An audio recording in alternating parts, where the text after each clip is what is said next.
Okay, so let's see, put it here. Creates a little bit of a shadow, but is this good? Yeah.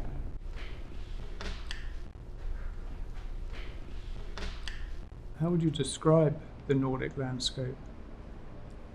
It's, well, I would say this is very much a bright type of summer day, maybe even early summer, where the grass is just growing and is fresh, and it has that sort of nice and fresh, verdant sort of coloration to it. So, but then of course, if you ask a question about what's the Scandinavian colors during autumn or during winter, it's actually really colorful. Like, I don't think about winter as bleak and brown and foggy, although it is that too. But there's a lot of kind of color nuance within that. So, yeah. What is something characteristic about Norway's landscape? Very often you see these flashes of the white stem, you know, in front of a backdrop of something like a darker mass, you know, where there are shadows in the leaves and the foliage. So I think that contrast is quite intriguing. So I like that tree very much. Also, the leaves of the birchwood is they shimmer so much, and they pick up any breeze or any wind, so they kind of glitter. I think with gold almost, and against a blue sky, it's just a very sort of Nordic summer association that comes to mind for me. Is there such a thing as a stereotypical painting of the Nordic landscape? Flat with one little tree. What do you miss most about Norway? Yeah, and just walking the woods, being connected to nature. I was even just dreaming about that the other day, just putting on rubber boots and rain gear, even when it's raining. And when you walk into like woodland even on a rainy day, you know, all the kind of scents of nature, like the moss and the leaves, you know, all of that is sort of enhanced, which is just a very kind of sentient experience. Tell us about the landscape behind you. Was that sketch painted from life? Let's see. Yeah, the location here, actually, this is the same as here and here, but this is actually used from a photographic reference, and then I played around with just a different angles, in a way, different perspectives of the same kind of grouping of trees. This idea that the movement sort of travels from this side and it's caught right here, versus travels from the woods into the open field. So psychologically, I felt that this was a little bit more open in a way, whereas here you're kind of walking into the woods. It's very psychological, and I think also in a Western society we're very conditioned from reading from left to right, and I find that also affects how we are looking at things visually. So I eventually settled on the essence of this composition. This composition right here was painted from a painting that I had painted on site in my neighborhood in Norway, where my parents live in Norway. So I was kind of working with this tree and this road, but then eventually I settled on using kind of this configuration right here with these trees and a fence. What inspired the painting? And this is a commission, and the client requested a summer sunny landscape. I would probably have an inclination towards something more moody and misty, but it was very, I think, energetic and inspiring to also work outside of my comfort zone a little bit, and in a way celebrate the colors of the Nordic landscape. So you are working out the composition for the final painting in these sketches? Yeah, absolutely. So there are sort of different sources. It's sketches done on site, and then photographic reference, and then basically collaging these different elements just to test out the different compositions. Do you approach landscape very differently from portraiture? I have not painted as many landscapes yet. It is a genre that I want to delve into more.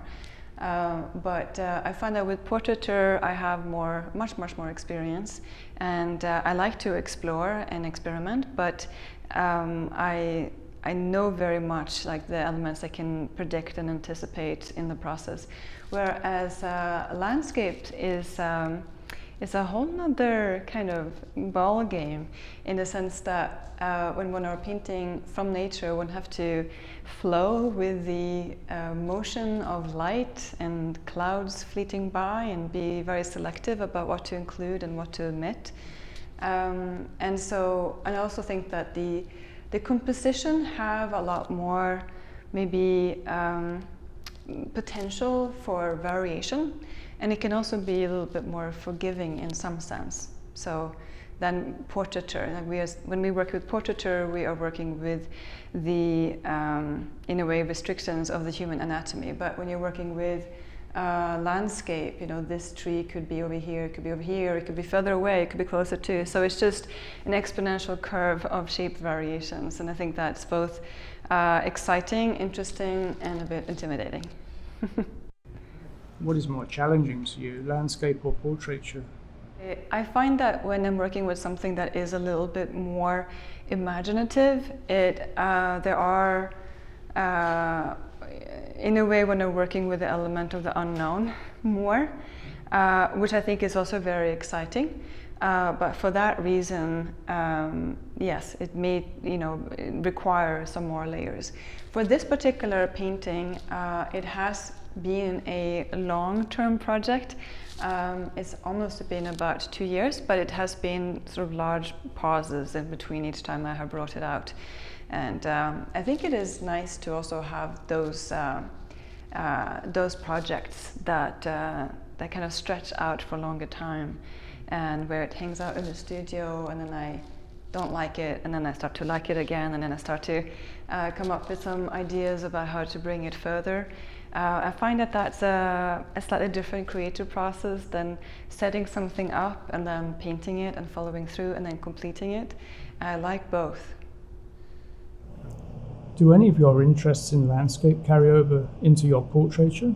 The aspect of light is interesting because I'm very form-oriented. So when I work with portraiture, I very much think about the structure of the planes and how the light move across those planes and express the structure of the form. Whereas in landscape, it's potentially a little bit different, because when we're working with something that is further away, it's not necessarily created through the structure of planes. It's a little bit more provided by the arrangement of shape and the interaction of color and value and edge quality. So that, I think, has been an interesting challenge for me to consider for this particular project. But I have been thinking about form and structure in the kind of front planes, and then the elements are further behind. I have been thinking a little bit more loosely about it, where a paint stroke doesn't necessarily refer to a structure, but more a sort of visual translation or visual impression of the shape variations in nature. Yeah. But then when you go back to painting a portrait, did you sometimes think, oh, that reminds me of... Not really directly, though I have been thinking about lately how I am attracted to painters who don't necessarily just think about the structure, but kind of paint the sense of light. I think that's a really interesting notion. And I admire painters who do that, like Charles Swede. But I haven't really done that myself so much. I tend to operate more with the transitions of structure, especially when I work with portraiture. But this is, in a way, the beauty and the challenge of working from life, that there are so many ways that one can channel what one are seeing, and also the reasons why each painter has their particular unique interpretations of translating nature. Would you say your landscapes inform your portraits, or vice versa? It's an interesting question, actually, because I do think that the way that we observe nature is very parallel between the different genres. So whether when we're working with still life or portraiture or the figure, the ways that you are interpreting and translating nature, I think, also will express itself as important tools in the context of landscapes. So the tools of, for example, squinting down to see the large or the big impression, and looking at rhythms, or looking at abstract mass and shapes, or looking at the melody of a form. And on those things, I think, correspond to each field, whether it is portraiture or landscape or still life. But yes, I don't think I have actually taken so much of my experience with landscape and applied that to portraits. It's probably been the other way around a little bit more for me, because I'm coming more from a sort of studio activity where I have a controlled environment and where I work with still life and portraiture. And I probably take my experiences within those genres and apply it more to landscape. It is really nice to as a painter, in a way, have a genre that is a little bit untouched as well, because it's nice to, in a way, feel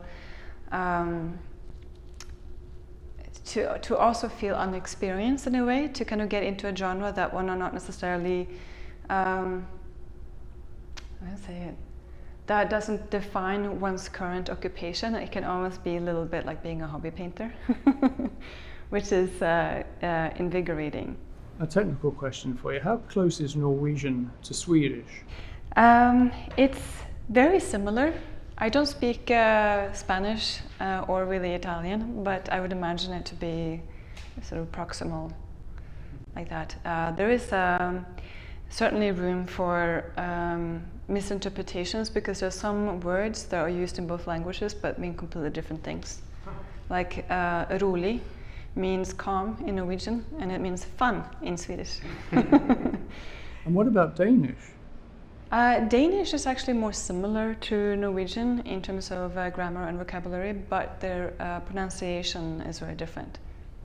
So Norwegian is easiest? I think so.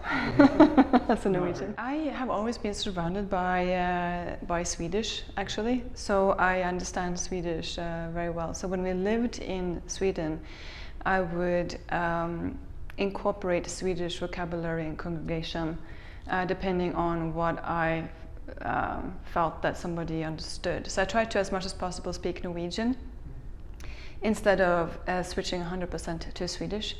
But yeah, it became, when teaching, very challenging to work with English, Swedish, and Norwegian, and then a Swedish-Norwegian cocktail. Yeah.